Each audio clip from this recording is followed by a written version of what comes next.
Star उत्सव पर देखिए आपके चहीते शोज अब से डीडी फ्री डिश पर।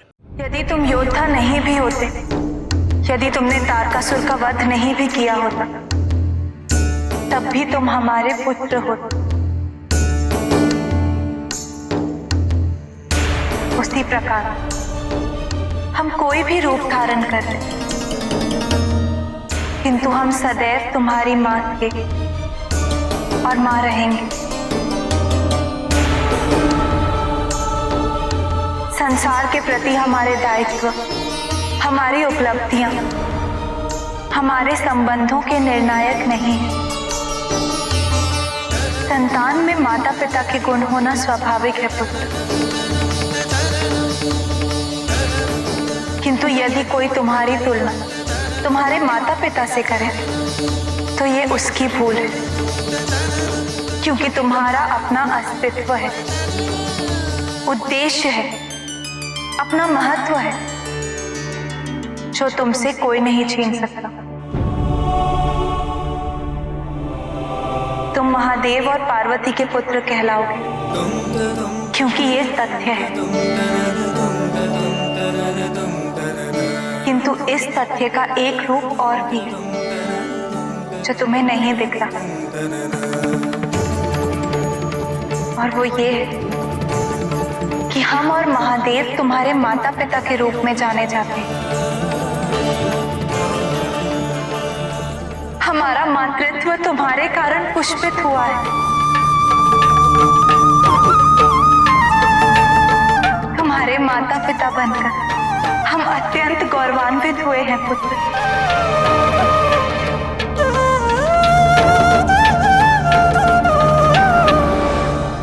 अब तुम ही बताओ, क्या इस संबंध के सत्य को संसार की मान्यता अनिवार्य है?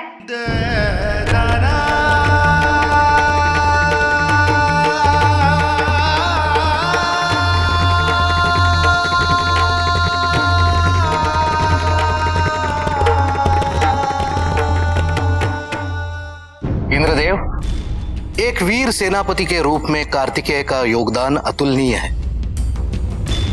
अब आप भी उसे उसका सम्मान लौटा दीजिए। आपने जो वेदना उसे पहुंचाई है, उसकी क्षतिपूर्ति करने से आपका मान कम नहीं हो जाएगा, अपितु आपकी ये ग्लानि, आपका ये भय, इससे आप मुक्त हो जाएंगे। अन्यथा देवराज, आप जिस मार्ग पर चल रहे हैं उसका अंत आपके लिए विनाशकारी सिद्ध हो सकता है। समय बीत रहा है देवराज। मेरा तो कर्तव्य था आपको दर्पण दिखा देना, जो मैंने किया। शेष नारायण नारायण।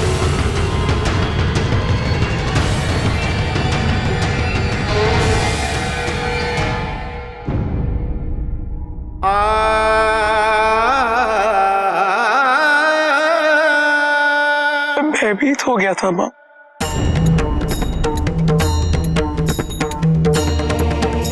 आपके और पिताजी की महानता में एक पुत्र को अपने माता पिता से दूर होने का आभास होने लग गया था। मुझे ऐसा लगा कि मेरे माता पिता की संपूर्णता को अब मेरी कोई आवश्यकता ही नहीं। मुझसे भूल हो गई मां, मुझे क्षमा कर दीजिए।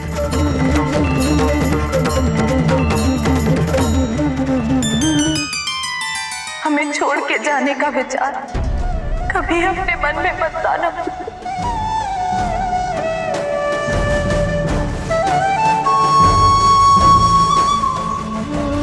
नहीं मां, कभी नहीं।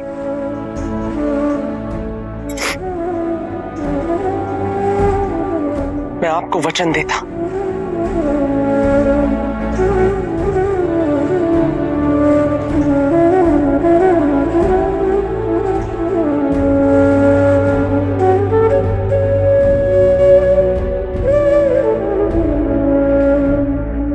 मैंने पुनः आपको निराश किया है पिताजी।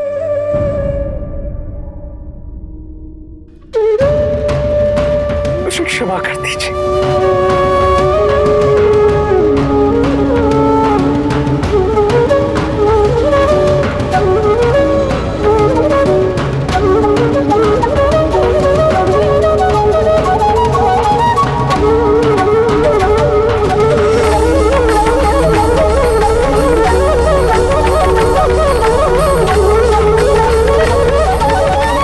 नहीं कार्तिकेय, भटकना तो नए मार्ग ढूंढने ही तो अनिवार्य है, और तुमने तो अपने लिए नया मार्ग स्वयं प्रत्यक्ष किया है।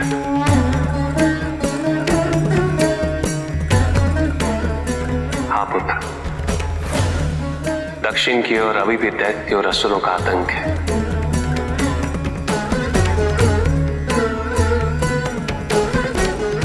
मैं चाहता हूं कि तुम हमारी छाया से बाहर निकल के दक्षिण की ओर प्रस्थान करो।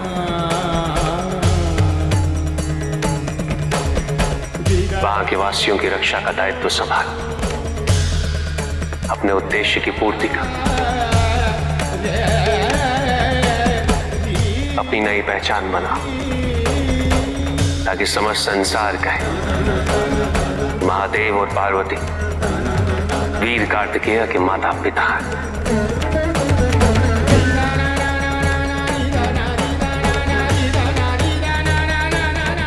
जाओ कार्तिकेय, हमें गौरवान्वित करो।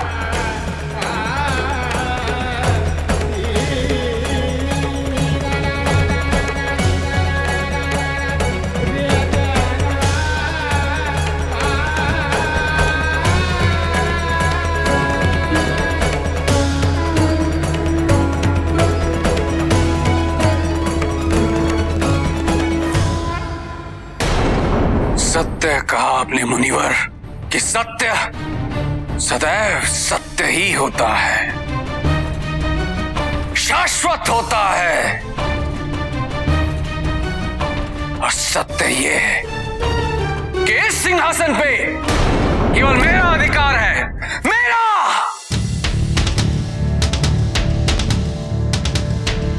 एक बार कार्तिकेय सिंहासन के समीप आ चुका है, किंतु अब मैं उसके योगदान का सम्मान करके उसे यह अवसर पुनः प्रदान नहीं करूंगा, कदापि नहीं।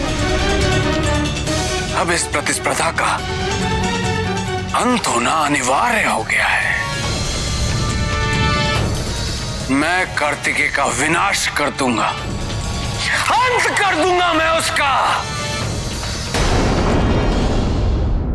हम जानते हैं कि हमारे पुत्र को उन्होंने ही उकसाया है, और ऐसा क्यों किया ये भी जानते हैं।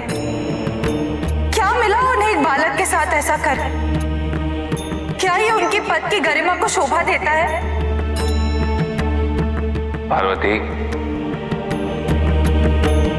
नहीं स्वामी, हम इंद्रदेव के व्यवहार से अत्यंत कुपित हैं। पार्वती, हमें कह लेने दीजिए जो हम कहना चाहते हैं। किंतु जो तुम कहना चाहती हो वो तुम कह नहीं रही हो। अर्थात तुम इंद्रदेव से कुपित नहीं, मेरे निर्णय से दुखी।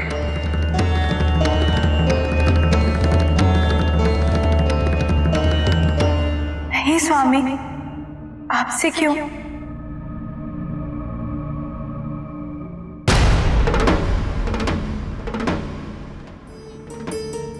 तुमने कार्तिकेय तक पहुंचने के लिए कितनी कठिनाइयों का सामना किया, किंतु मेरे निर्णय ने हर बार तुम दोनों के बीच की दूरी को बढ़ा दिया। कार्तिकेय का जन्म हुआ तो इससे पहले कि उसे तुम्हारे मातृत्व का स्पर्श होता, मैंने उसे कृतिकाओं के पास छोड़ने का निर्णय लिया।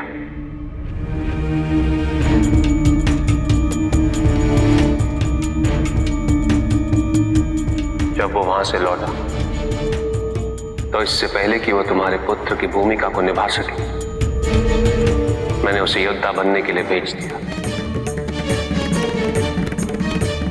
समय के साथ जब उसके मन की सारी शंकाएं दूर हो और उसने सारा ज्ञान प्राप्त कर लिया, आज मैं उसे दक्षिण दिशा की ओर भेज रहा हूं।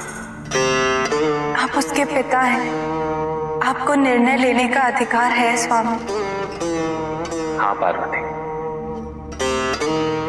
किंतु किसी भी निर्णय में मैंने तुम्हारी सहमति की प्रतीक्षा नहीं की। जैसे कि आज आपके प्रत्येक निर्णय में कार्तिकेय का उद्धार निहित है।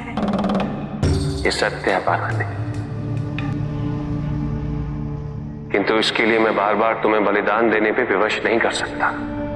स्वामी, मातृत्व का दूसरा नाम होता है बलिदान।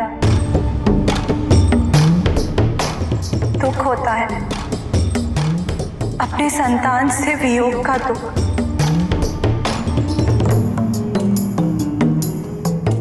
किंतु हम क्या करें, हम स्वार्थी हो जाते हैं। यदि हम अपनी संतान को स्वतंत्रता नहीं देंगे तो वो अपने अस्तित्व की खोज कैसे कर पाएगा? ये उसके लिए आवश्यक है। आर्कश,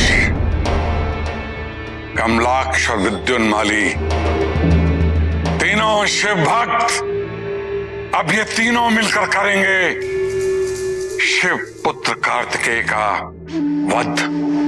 वो तीनों असुर कुमार महादेव के परम भक्त हो चुके हैं। अपने पिता की मृत्यु पर भी उनका हृदय परिवर्तन नहीं हुआ, तो अब कैसे संभव होगा महाराज? हम देवताओं का भेष धारण करके त्रिपुर पर आक्रमण कर देंगे, भंग कर देंगे उन तीनों की शिव आराधना, आतंक मचा देंगे पूरे त्रिपुर में। उन तीनों को क्रोध आ जाएगा और वो प्रतिशोध के लिए तत्पर हो जाएंगे। देवताओं पर आक्रमण करके वो अधर्म कर बैठेंगे। महादेव उनके विरुद्ध हो जाएंगे और अंततः उन तीनों को महादेव से युद्ध करना ही होगा। यहाँ तो हम हैं तुम्हारा ध्यान रखने के लिए, फिर भी तुम अपना आहार ग्रहण नहीं करते हो। न जाने वहां जाने के पश्चात क्या होगा। एक योद्धा के लिए अनुशासन और साथ साथ उचित आहार आवश्यक है। माँ,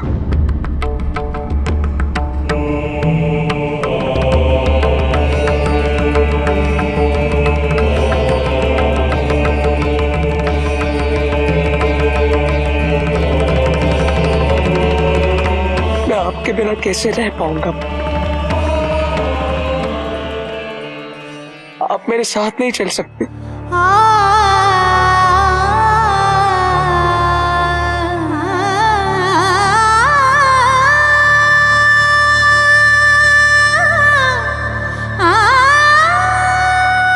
हम तो तुम्हारे बिना रह लेंगे, रोके, किंतु तुम्हारे पिता वो कभी अपनी चिंता, अपना दुख व्यक्त नहीं करते। किंतु सत्य तो ये है कि तुम्हारे दूर जाने के पश्चात हमसे अधिक पीड़ा और दुख उन्हें होगा। तुमने कभी उनकी व्याकुलता नहीं देखी है वो, किंतु हम साक्षी हैं। जब हम तुम्हें कृतिकाओं को सौंप कर लौटे थे तब हम अत्यंत व्यथित व व्याकुल थे। एक दिन महादेव ने हमें भस्म देकर तुम्हारी मूर्ति बनाने का सुझाव दिया। मेरी मूर्ति माँ? हाँ पुत्र, ताकि हम उस मूर्ति के माध्यम से अपनी ममता अभिव्यक्त कर सकें। हमने देखा है उन्हें तुम्हारे लिए तरसते और तड़पते हुए।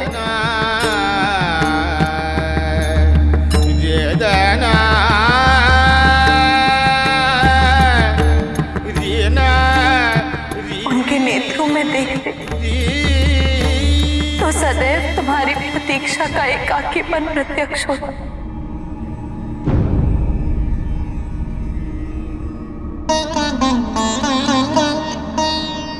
और फिर तुम्हारा कैलाश पर वापस लौटने का समय आ गया। समय आ गया है पार्वती, हमारा पुत्र कैलाश पर पुनः लौटेगा। कार्तिकेय के आगमन पर उसके लिए नाना प्रकार के व्यंजन अवश्य बनाना। मेरा पुत्र आ रहा है। क्या पिताजी इतने प्रसन्न थे माँ? हाँ पुत्र, स्मरण करो, जब योद्धा बनने हेतु तुम्हारा प्रशिक्षण आरंभ हुआ था और तुम मूर्छित हो गए थे।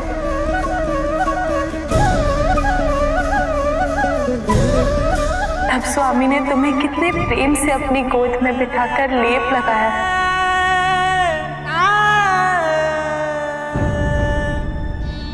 किंतु प्रशिक्षण क्षेत्र में जब भी मैं गिरा, पिताजी ने तो मुझे एक बार भी नहीं उठाया। अपने लाडले पुत्र को प्रतिदिन गिरता हुआ देखकर उसे अपने हृदय से लगा लेना सरल होता है पुत्र, किंतु जो तुम्हारे पिता ने किया वो उनके लिए कितना कठिन, कितना कष्टदायी रहा होगा। तुम्हें सुदृढ़ बनाने हेतु उन्होंने न जाने कितने आघात अपने हृदय पर लिए, और आज जब तुम्हारे प्रस्थान करने का समय आया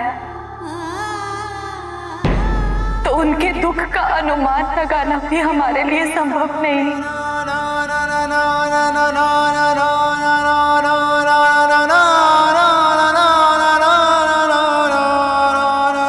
तुम एक क्षण को हमें भूल जाओ, हमें दुख नहीं होगा, किंतु तुम उनका स्मरण ना करो, ये हमें मान्य नहीं है पुत्र। उनको सदैव अपने मन में रखना।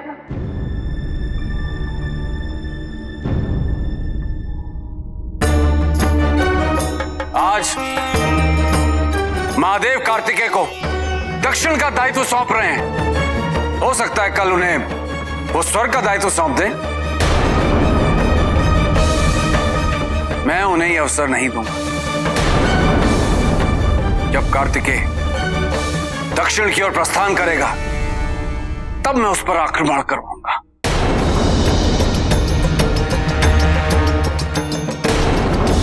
कार्तिकेय शिवपुत्र, और उसके लिए मैंने विशेष योजना तैयार की।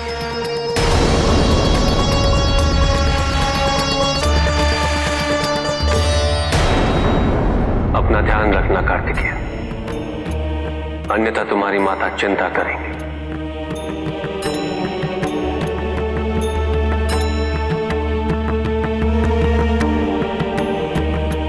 केवल इतना ही कहना है पिताजी।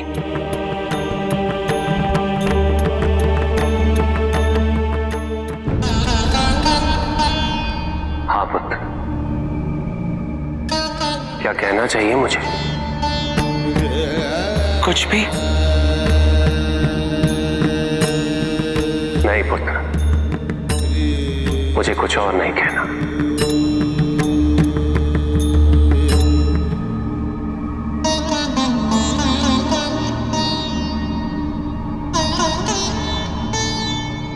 माँ ने तो कितना कुछ कहा था। आपका पुत्र आपसे दूर जा रहा है पिताजी। इस समय कुछ तो कहना चाहिए।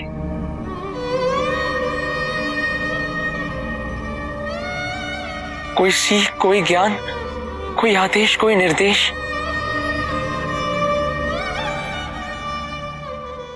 शब्दों में इतना सामर्थ्य कहां कि पुत्र के विच्छोह की पीड़ा को व्यक्त कर सके।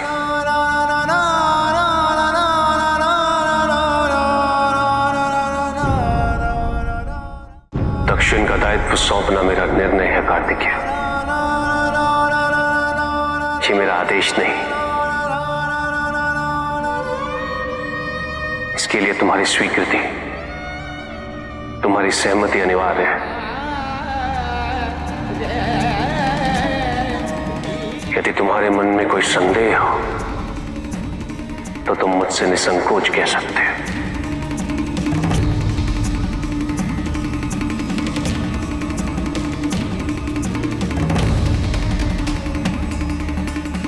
आपने मुझे इस योग्य समझा, यही मेरा सौभाग्य है पिताजी।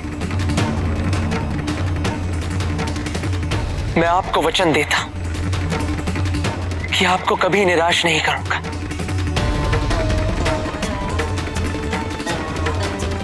मैं दक्षिण को असुरों के अत्याचारों से मुक्त कर वहां धर्म की स्थापना करूंगा पिताजी।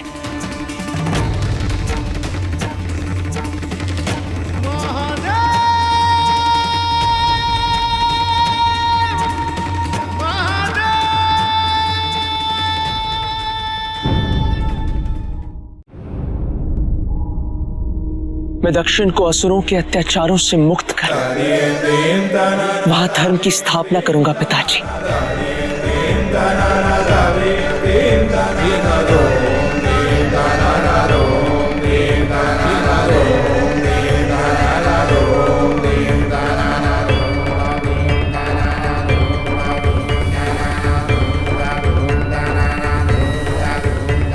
नहीं नहीं कुमार, ये आप क्या कर रहे हैं?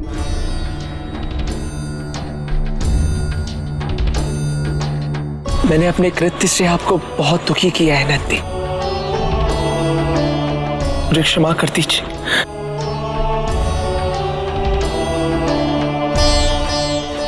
आपका धैर्य मुझे सदैव प्रेरित करता रहेगा। कुमार,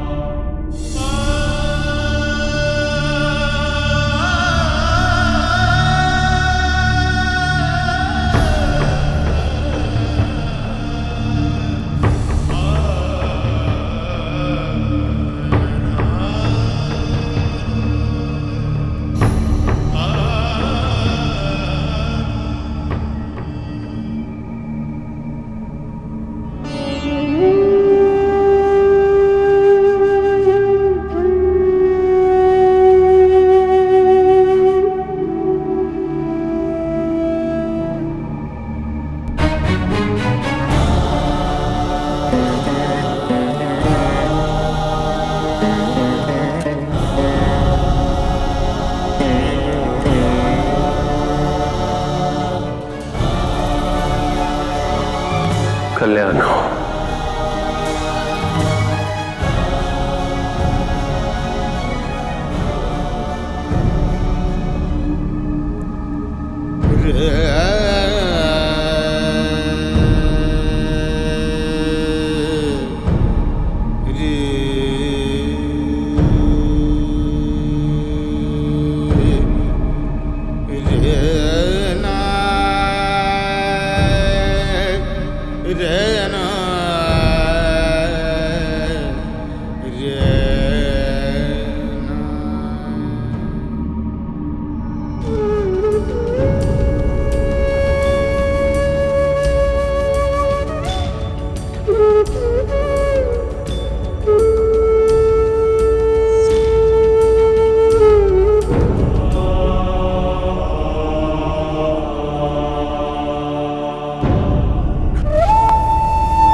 कुमार, एक बार हो जाए। हाँ?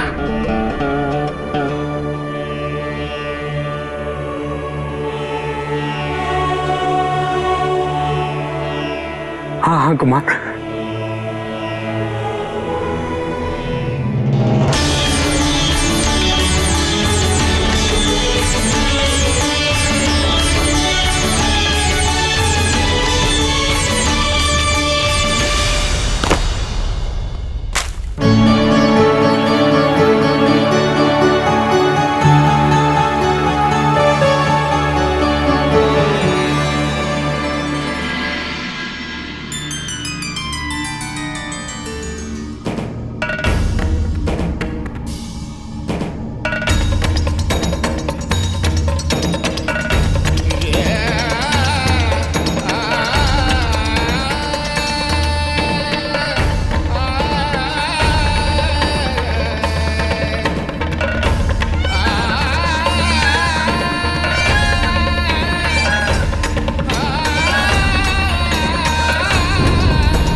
तुम्हारी इस नई यात्रा में अनेक कठिनाइयां आएंगी पुत्र, जिनका सामना तुम्हें स्वयं करना होगा, किंतु मेरा आशीर्वाद सदैव तुम्हारे साथ है।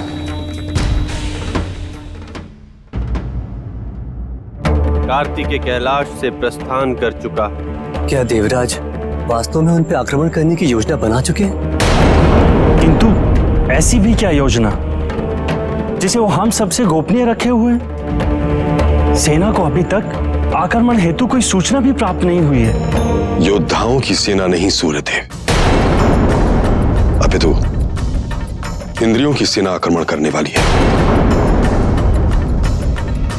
5 ज्ञानेंद्रियां और 5 कर्मेंद्रियां। 5 ज्ञानेंद्रियां अर्थात घ्राण, नेत्र, त्वचा, जिह्वा और कर्ण, इनके माध्यम से ही प्रत्येक व्यक्ति में संसार अथवा सृष्टि का प्रवेश होता है। ज्ञानेंद्रियों के माध्यम से ही हमारा मन सृष्टि की अनुभूति कर सकता है। 5 कर्मेंद्रियां अर्थात हस्त, जननेंद्रिय, वाचा, पाद तथा गुदा, इनके माध्यम से हम वो कार्य करते हैं जिससे उसके अस्तित्व का प्रभाव समस्त संसार पर पड़ता है। इंद्रियों का स्वामी होने के नाते इंद्रदेव इस बार कार्तिकेय पर इन्हीं इंद्रियों द्वारा आक्रमण करने वाले हैं। जिस व्यक्ति में ये इंद्रियां स्वच्छंद हो जाती हैं, उसका पतन निश्चित है। यदि कार्तिकेय इंद्रियों पर हावी हो गया तो विजय 100% उसकी। किंतु कहीं इंद्रियां कार्तिकेय पर हावी हो गई तो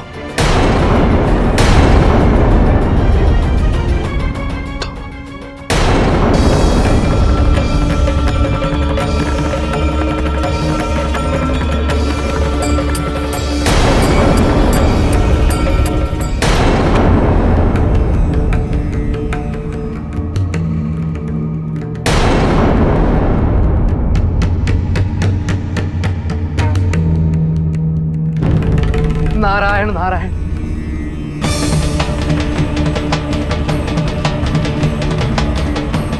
देवराज इंद्र अपना मानसिक संतुलन खो बैठे हैं। उन्होंने कुमार पर 10 इंद्रियों द्वारा आक्रमण कर दिया है।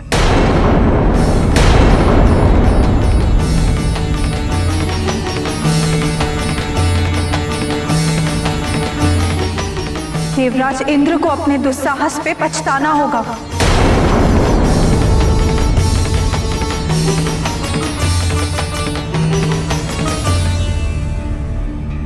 चिंता न करो पार्वती, हमारा पुत्र किसी भी परिस्थिति का सामना करने योग्य है।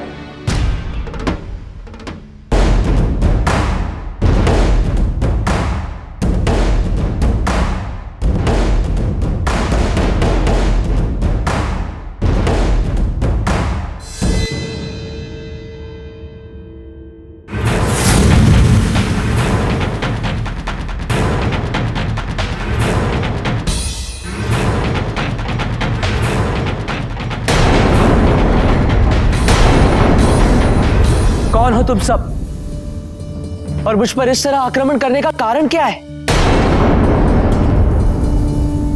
हम 5 ज्ञानेंद्रियां हैं और हम 5 कर्मेंद्रियां हैं। तुम अपने आप को बहुत वीर योद्धा मानते हो ना? बाहरी शक्तियों से युद्ध करके उन्हें पराजित करना कठिन हो सकता है कार्तिकेय, किंतु असंभव नहीं। परंतु हमें युद्ध में परास्त करना असंभव है, क्योंकि हम तो प्रत्येक व्यक्ति के मन को नियंत्रित करते हैं। हम निर्धारित करते हैं उसका उत्थान या पतन। हम निश्चित करते हैं उसकी जय पराजय। पर आज तुम्हारा पतन और तुम्हारी पराजय तय है।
पार्वती, देवराज इंद्र को उनके दुस्साहस का दंड मिलना चाहिए।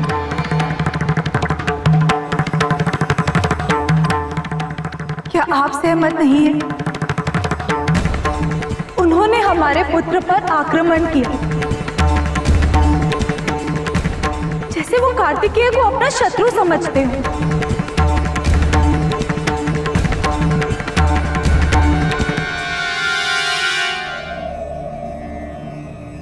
पार्वती,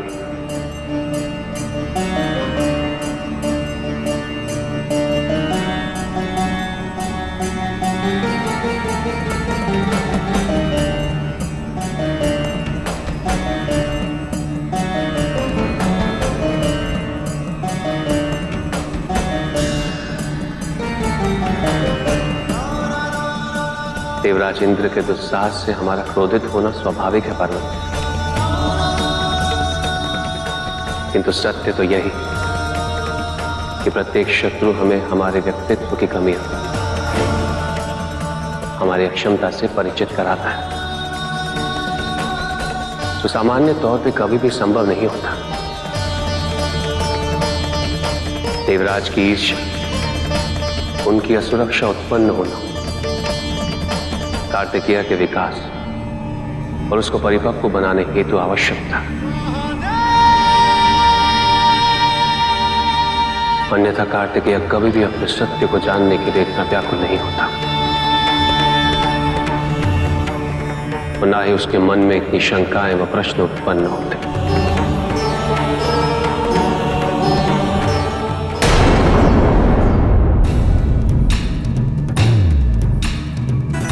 क्षमा शिवपुत्र, क्षमा। बहुत घमंड था ना तुम सबको कि तुम किसी के भी मन पर नियंत्रण कर सकते। देखो, मैंने अपने मन को नियंत्रित करके तुम सबका वार विफल कर दिया है। अब बताओ, किसका उत्थान और किसका पतन? हे इंद्रदेव, हमारी रक्षा कीजिए। हे इंद्रदेव, हमारी रक्षा कीजिए। हे इंद्रदेव, हमारी रक्षा कीजिए। क्या इंद्रदेव? मैंने सही सोचा, इंद्रदेव के बिना ये कोई कर ही नहीं सकता।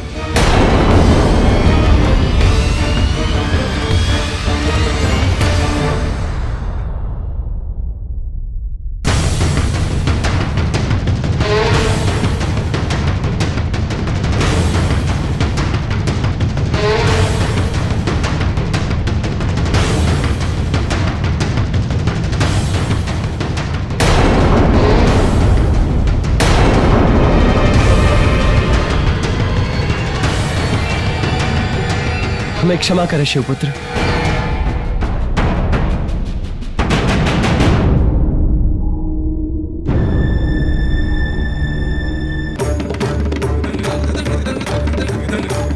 आप भूल गए देवराज इंद्र,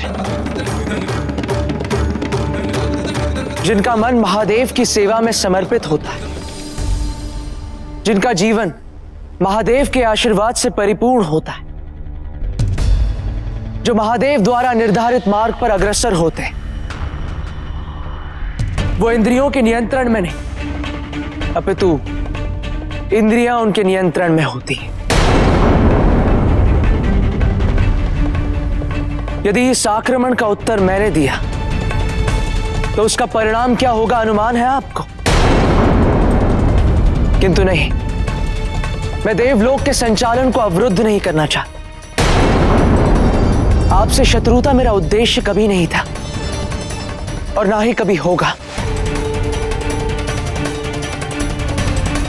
क्योंकि महादेव और पार्वती पुत्र की सोच इतनी संकीर्ण और इतनी सीमित कभी हो ही नहीं सकती।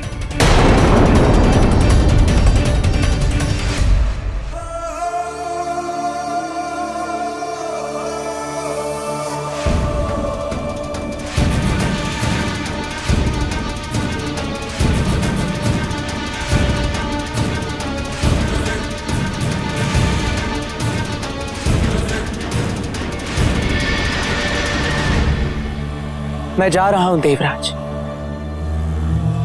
अब आपकी असुरक्षा का कोई भी कारण शेष नहीं है। जाइए और संभालिए अपने स्वर्ग को।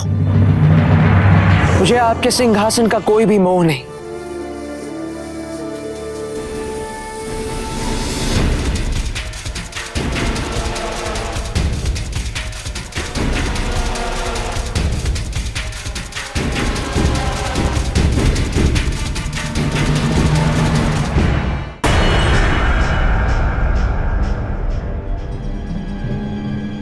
हमें ऐसा संदेह क्यों हो रहा है कि महाराज किसी षड्यंत्र की तैयारी कर रहे हैं?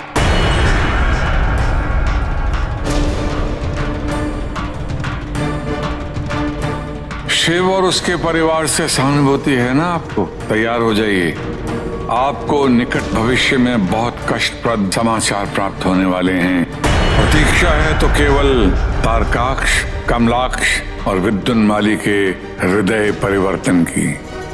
ओम नमः शिवाय। ओम नमः शिवाय। ओम नमः शिवाय। ओम नमः शिवाय। ओम नमः शिवाय।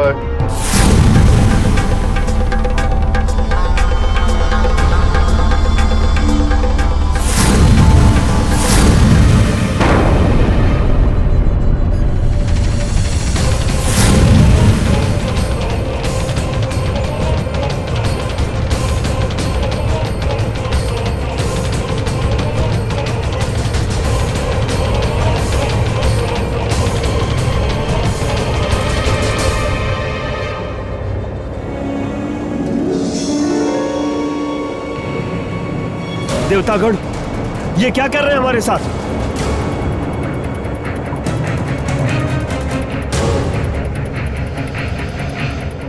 देवताओं ने हमारे साथ ऐसा क्यों किया? जो भी किया अच्छा नहीं किया। देवराज इंद्र ने एक महत्वपूर्ण भूमिका निभाई जिससे वे स्वयं अनभिज्ञ हैं। उन्होंने हमारे पुत्र को और भी सुदृढ़ बनाया है। आप बहुत दयालु हैं स्वामी। किसी को भी क्षमा करने का पर्याप्त कारण ढूंढ ही लेते हैं, किंतु यदि देवराज इंद्र ने पुनः ऐसा किया तो हम उन्हें क्षमा नहीं करेंगे।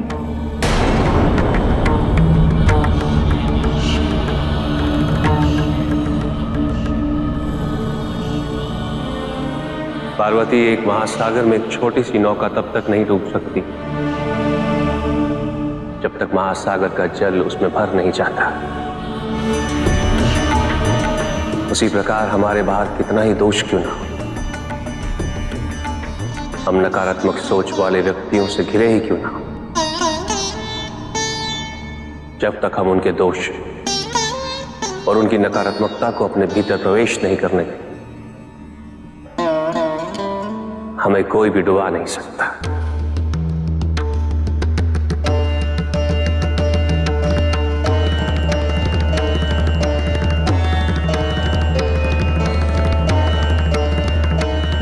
देवराज या किसी और पे अविश्वास नहीं, केवल अपने पुत्र कार्तिकेय पे विश्वास कर।